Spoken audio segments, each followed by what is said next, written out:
Bonjour à tous, c'est bientôt les élections européennes et vous le savez, l'anglais est de plus en plus présent comme langue de travail, de fait, que ce soit à la Commission de Bruxelles ou au Parlement de Strasbourg. Un certain nombre d'Européens s'en réjouissent, c'est plus facile, on se comprend tous, et puis surtout ça fait faire des économies, puisque les traductions ça coûte cher. Et c'est ce second argument qui me paraît très faible et que j'essaie de remettre en cause cette semaine dans ma lettre d'information de l'Express sur le goût des langues. Pourquoi? Plusieurs raisons.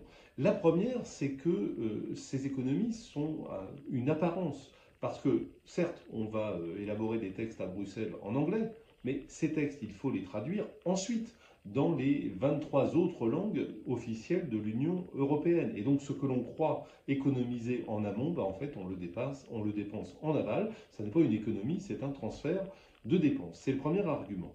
Le second, c'est qu'il y a des coûts cachés à cette politique du tout anglais. Il y a quelques années de cela, le président de l'Eurogroupe, qui était un néerlandais, avait répondu à un entretien à des questions du Financial Times.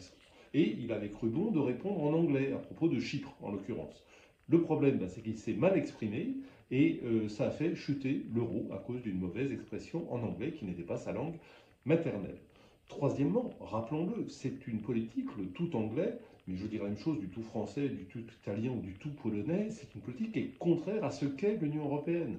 La devise de l'Europe, c'est unie dans la diversité. Pas unie dans l'uniformité, unie dans la diversité. Et évidemment, les langues sont l'expression de cette diversité. C'est le projet européen lui-même qui est en cause. Et puis, puisqu'on nous parle d'utilité et d'économie, rappelons cet élément basique.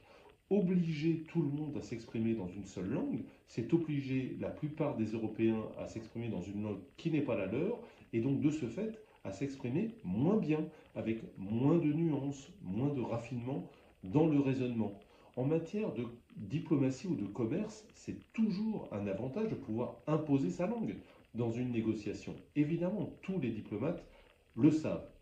Et donc il est curieux de voir des Européens très sincères, je pense à Emmanuel Macron par exemple, ne pas comprendre cette règle de base et utiliser l'anglais qui est, rappelons-le, petit détail, la langue des États-Unis, notre principal rival commercial, et du Royaume-Uni qui a quitté l'Europe avec pertes et fracas au moment du Brexit. Non.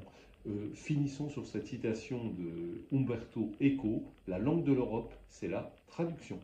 Plus de détails, comme d'habitude, et plus d'informations sur d'autres sujets, sur les langues, sur la lettre d'information de l'Express, sur le goût des langues. Pour la recevoir, vous allez sur le site de l'Express, vous vous abonnez et vous la recevrez automatiquement chaque mardi. Je vous remercie et je vous dis à la semaine prochaine.